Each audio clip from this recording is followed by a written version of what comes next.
الفصل الثالث كيرول تتبونغول كتاب 3 فصل 3 كمو منهاج المسلم فصل 3 نيوتن في خلق الصبر في نجيكم منيغول جون واحتمال الأداء روندي تغول منيول الراجي ببه من محاسن نجيا ko buri labede akhlaqil muslimin gikkuji julbe ben allati din yatahalla biya jo cudi torta as-sabru munyal wa ihtimalul ada e munyi tagol lorra kam fi datillahi fi hella bangal Allah ta'ala to do amma sabr amma munyangal fawadun habsu nafsi ko jogi tagol wonki mumkin alama takraw e do ko mettataki aw ihtimalul makruhi ma rondi tagol ko anya kon wa binaw'in enuniwu min ar-rida imorde welaye wa taslim hisugol fal muslimu juldo yahbis o jogito to nafsahu wonki makko kin alama takra o do ko mettataki kon min ibadati llahi morde rewgol Allah ta'ala e dafta golmo wa yulzimuha o waddinaki bidhalika dun ilzaman waddinande wa yahbisuha o jogitoki duna ma'asillahi ko alda yeddugol Allah azza wa jalla fala yasma'u laha ko do fala yasmahu laha harawne wana nalke bigitirabiha battagol kala ko boni kon wala yadanu laha tawa o yana nalke fi fi'liha e der gollugol dum mahama taqat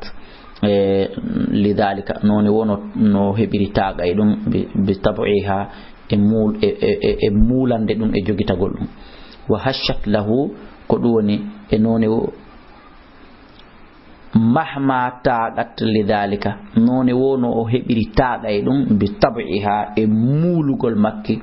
wa hashat lahu e mobugol ki jogito o yahbisuha o jogito ki alal bala'i hore jarrabu yeji din ida nazala stayoni di jippike biha e makki fala yaturkuha hara o accital ki tajsawki denjo wala taskhatu maki tikka idir jasaw ko wadi non sunongol denja gongol kama galal hukama ono nyaawo be yewtiri non alal fa'iti e woni e do perdudo on afatun perdi woni e do denjido on perdi wa alal mutawaqqi woni e do denjidon saha fatun perdi kadi ko gotum wasakhatu ko wi'ete wasakhatu ko wi'ete tikkugol denjagol alal aqdari ko woni e hore kodduriyeji mu'atabatun ko felugol legoy lillahi alwahidil qahar o Allah goto foludo daro felamo wa huwa dum do fi kulli dhalika e dum do wa huwa kanko neddo juldon fi kulli dhalika nder dido fop musta'in ko wallitoro bi dhikrillahi ta'ala sabu jantagol inde Allah sibbe julbe neddo dey wona yantoto do inde Allah dengal goddo ngol wona yo fawto toni di wona yo fawto yo o wonu jantoto do inde Allah da'iman wa abadan bil jazaa'il hasani e gebe moƴƴeden ala ta'ati e do doftare Allah wa ma adda e kala ko hebilirani li ahliha yimbe moƴƴobe ben min jazilil ajri immorde joddi dudundi wa azimil mathubati e baraji mawnudi wa bi dhikri esabu andutugol wa'idihi kambaji Allah din ta'ala li ahli baghdatihi sabu yimbe be o tikkani ben wa ashabi ma'siyatihi e yimbe ko woni awa geggi yeddobe mo ben ko kambirani ben min alimil adabi modeletti musude wa shadidil iqabe letti tidude wa yatadakkaru andita anna aqdar Allah wonde no kodduri Allah on jariyatun koddo gaydum fere wo ala wa anna qada'ahu e wonde kadi nyaawore Allah den ta'ala adulun konde nundude wa anna hukmuhu wonde nyaawore Allah den nafidun konde si'ainde alegoy konde marsainde sabaral abdu jiado munyi am jazaama o denji o paniki o ronki munyade wayira siwonatun annahu no kanko ma sabri wondude e munyagol ngol so munyike haray hino wondi ma sabru no wonde e munyangal al ajrun joddi wama al jazaa'in wonde den jerende al wazru dongal bakkatu ko buran on tigi o subo walima kana isabu kolati kon asaburu munyangal wa adamul jazaa'i e wase gol den jagongol min al akhlaq ko jaadu ngikkuji allati in tukta sabu di tawata hino faggitore wato nalu hino hebora minaw innone min riyadati imurde weleji Allah wal mujahadati e tinnareji fal muslimu juddo ba'da iftiqarihi bawo haton jingol makko ila Allah ta'ala faade ka Allah an yarzuqahu fi Allah arsu an yarzuqahu de Allah arskatam as-sabra munyal fa inna kanko yastalhimu o longinoray hoore makko asabru muñagol bidikiri sabu andutugol ma warada konko joli fi e muɗum e nder muñal ngal min amri immorde yamiroji wama wa'ada e konko kanko Allah o kambi alayhi e dow angal wama wa'ada e konko Allah fodi alayhi e dow muñal ngal min ajirin immorde e joddi ka qawlihi ta'ala wano Allah daliri ya ayyuhalladhina amanu isbiru wa sabiru wa rabitu tabiton wattaqullaha la'allakum tuflihun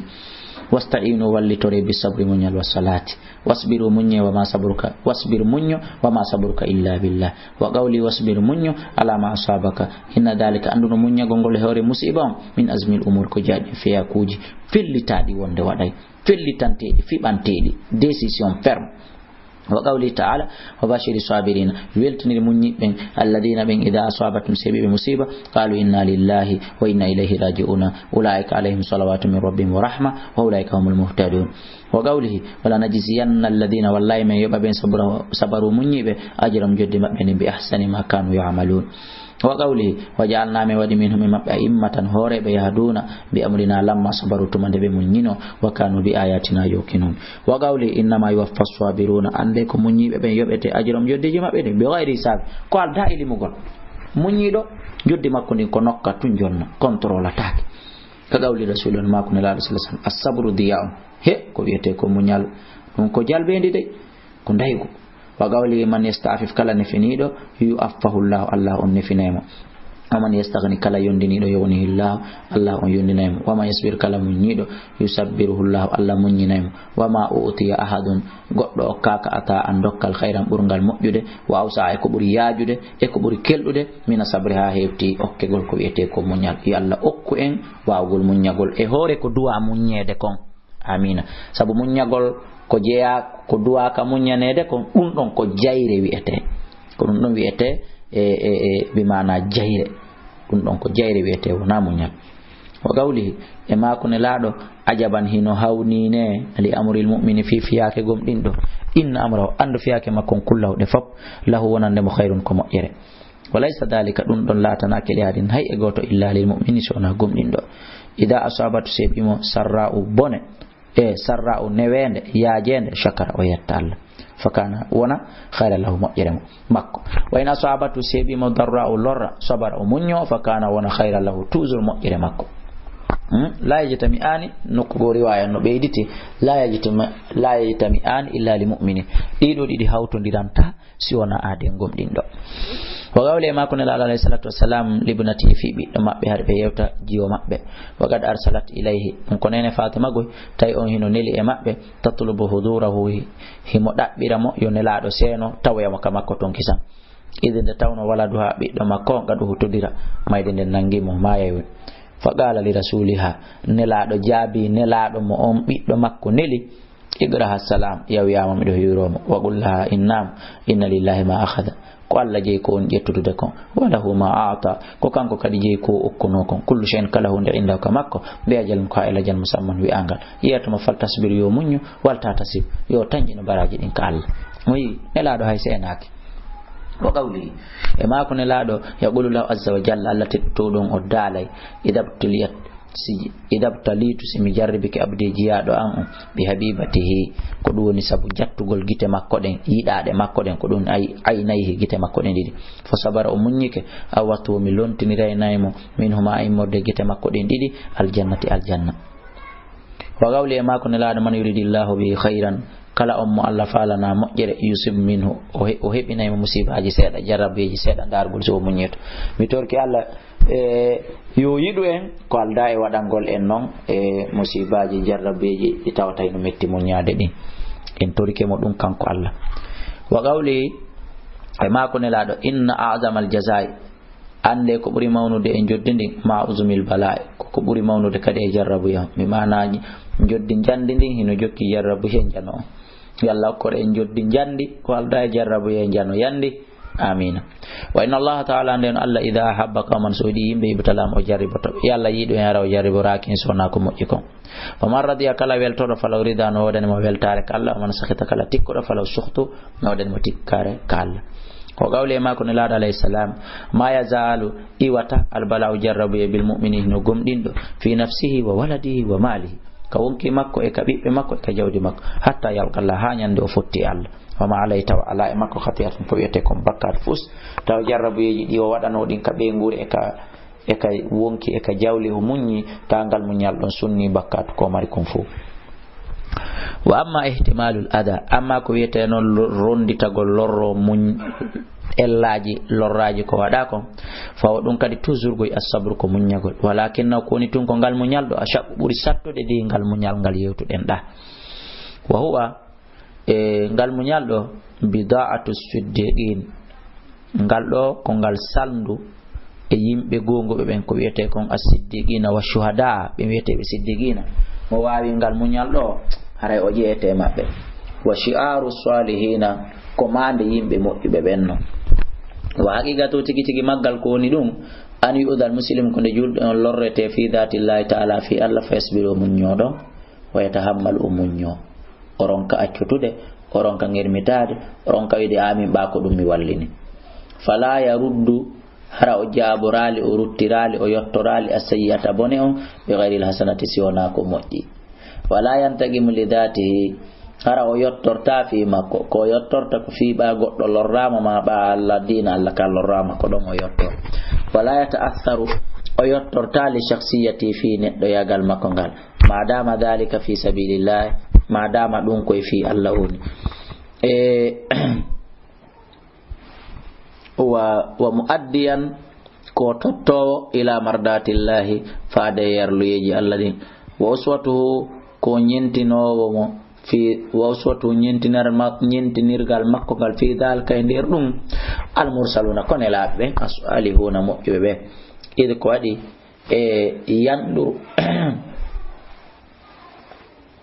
ko waɗi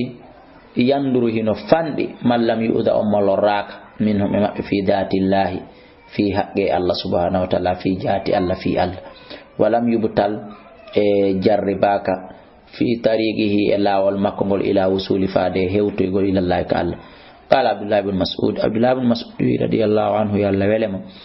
ka anni asikkay min feeno ɗo ni ayna anzuru min suti ila rasulillahi faade ne laada Allah sallallahu alaihi wasallam yahki tay musifo nabiyan fi annabaji min al anbiya morde annabaɓe feƴƴunoɓe salawatullahi wa salamu alayhi darabahu tayno pimo qawmu yimɓe makko ɓen fo adamahu ɓe yaltini ƴiƴa e makko howatay kanko yamsahu dama himo ɓiirira ƴiƴan ɗan an waji ka jungo makko yaqulu himo ina Allah maghfir li qawmi Allah yaafo ɓe yimɓe am fay noon ɓe la yalamuna ɓe anda woni komi tedduɗo maɓɓe nami du aɗo waɗede ɗum sina ɗum ɓe waɗatano Abdullah ibn Mas'ud wi a sikkay miɗo suti kanelaɗo tolino hino fillano min ɗum hadihi ɗum ɗo suratun ko mbaadi min suwari immorde mbaadiji ihtimalil adha muññagol lorra kam yo goɗɗo piye fiɗe kaaƴe ƴiƴan yalta daroɗa e du'anagol on wona huɗugol mo wona hoccugol hayre inna mi yottoto ɗum ɗo ko jeeya ɗum e mbadeji mum kanat lataniɗi li rasulillahi ne laaɗano sallallahu alaihi wasallam wa suratun ukhra e no mbadigo kadi lahu wonandemo qasama yawman ne laaɗo tigi goy sallallahu alaihi wasallam na goɗɗo go o senduno ñande go malan jawdi fagala dari wi ɗon e ɗon ahadul arabi yoga goto yimɓe fulaso to yimɓe ka village o dari inni ne laaɗo ɗon hey ismatun de sendore ɗo ma urida biha faandoraka nde ɗo wajulla yeso Allah non mi mana nde sendore ɗo nafi Allah sendira ko giɗale fa balagha dhalika rasulullah sallallahu alaihi wasallam ɗum hewtine laaɗo fahmarrat wajnatahu gabbuɗe makko ɗen fopp wonji coyi sine laaɗo setini ko noon andirta kono ɓe yennali ɓe huɗali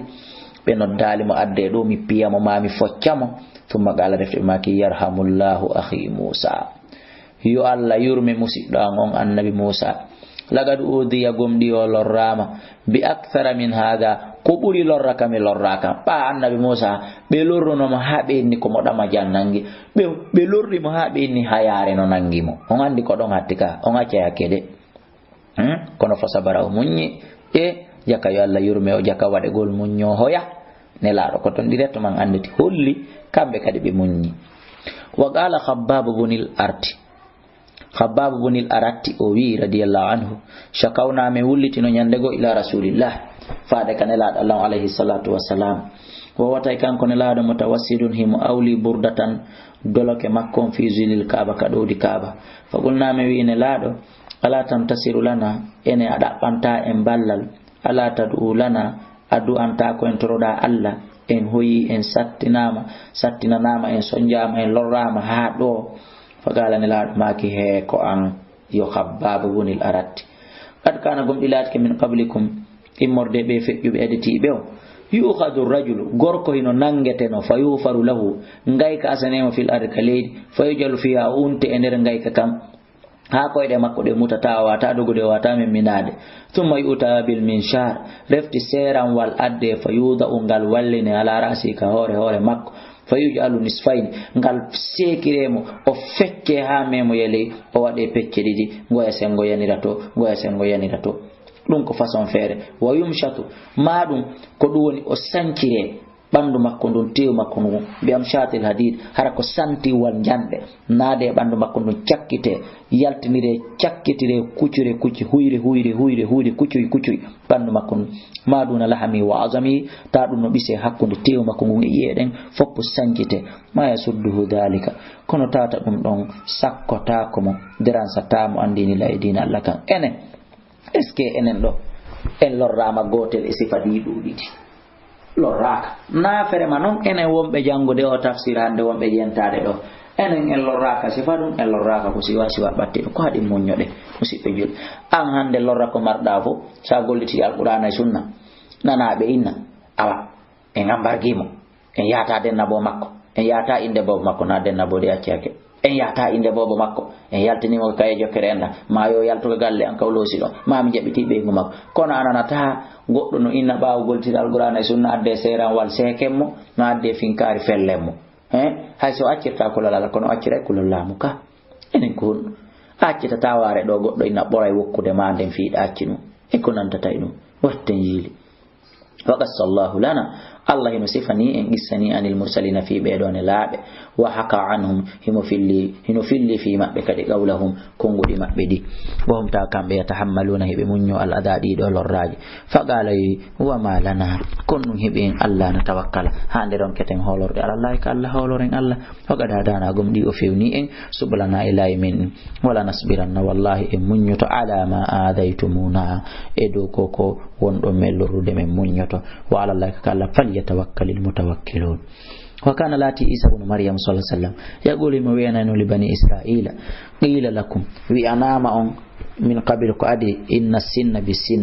نيره كنيره والأنف بالأنف كنال إغالا كنال أنا من أقول لكم منكم إن تاو بمعنى كو ويندا كتورات أي كإنجيل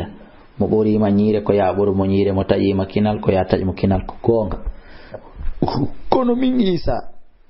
ana golla ko min ko mi yetoto la to gawi mo sharra bi sharri taw yottor bone man daraba khaddaka kala bantido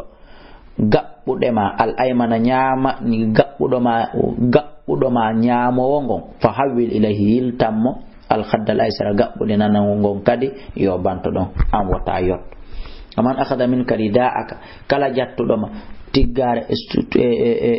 ko ɗum woni wudere ma nden faati jonnumo isara ka tuba ma bankati min ko ɗum yon komi yamirta en wa kana laati ba'du ashabi rasulillah yoga e sahabaɓe nelaɗo men sallallahu alayhi wa sallam yaquluna hiɓe yewtaynoɓe inna ma kunna menen mi wonali na uddu meɗen kontayno imana rajul imanu gorko imanan ko gomɗinɗo min wonali meɗen konta imanu neɗɗo iman ida lam yasbir so tawi woni o muññota ko ala da e kala lorraji ko watte ko hara minen min kontatano iman makko on iman fus ala daw e dow jalbendi hadihi suwari ndiɗo mbaadi an natiqati yewtundi wal amthilati e misal al hayyati wuruɗo min asabri immorde e muñal wa tahammuli e muññagol yaishul muslim a ko e dow ɗum ɗo julɗum wurata sabiran hara ko muññiɗo mo tasiban tanjinino baraji ɗin ka Allah mutahammilan muññiɗo ko waɗete ko la yashku ta wullitaki kawiyama porta pilenti tun wa yatasakhatu hara utikkal kawiyama moni suri tun wa finto ni finto soppi wala yadfa'ul makruha taw yottorta ko anyako o wada ko bil makruhi ko anyakadi en honiray anday ko nene mayru ni baba mayru nyamande latu ko latu yobirte habbola min kadi mi do habbima habbola tum min kadi mi yottotoma ayaylan anday ko bonla anday mi lutali haraw maddaki di do kongudi o nyawle latu kanko yobitira maro e tew fus wattamo walakin skoni yadfa usayya o dunyire bone on bil hasanati ko moƴƴi wa yafu wa yasbiru munyo wa yaghfiru yafu qur'an wi wala man sabara wallahi kala munyi wa ghafara yafi ko wada ko inna dalika ande do lamin azmil umur ko jaano fiya ko ji felli tantedi tawsi wade sona dum wataadi wadude haray ko do woni ko fasulum 3 woni ko lanni kala ko famini alhamdulillah kala ko faminaki wana gandal wodi ko yidugol kurkanagol dina kan kurkano julbe be mi wuridi e wuro be bawan ha nyande